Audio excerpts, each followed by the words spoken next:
La Fondation Payot pour la promotion de la lecture, Payot et 7, le MOOC suisse des meilleures histoires de 7.info, vous présente Marque-Page.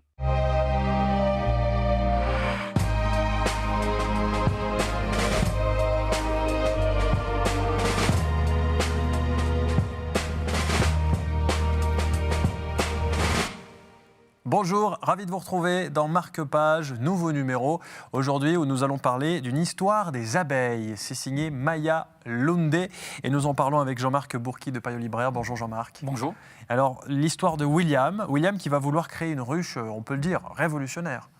Oui, dans ce roman, on va trouver trois destinées différentes. Effectivement, on commence vers 1850 en Angleterre avec William, qui est un scientifique passionné d'apiculture et qui rêve de créer une ruche révolutionnaire.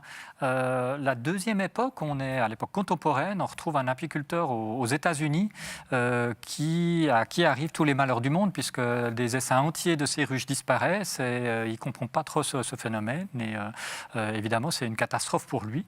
Et la dernière époque qui nous plonge dans un futur proche, à la fin de ce siècle, en Chine, où les insectes et la plupart des abeilles ont disparu et où les hommes sont obligés de polliniser les cultures entièrement à la main pour pouvoir survivre.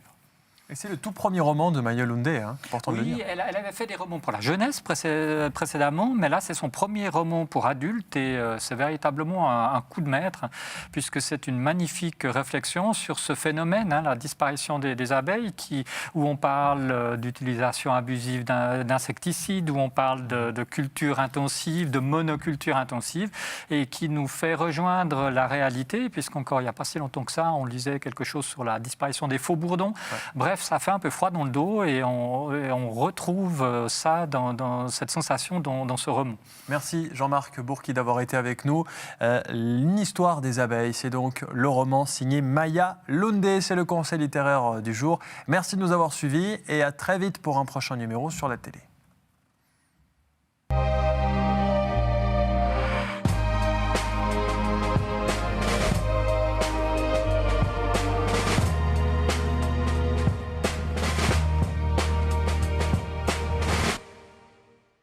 La Fondation Payot pour la promotion de la lecture, Payot et 7, le MOOC suisse des meilleures histoires de 7.info, vous ont présenté Marque-Page.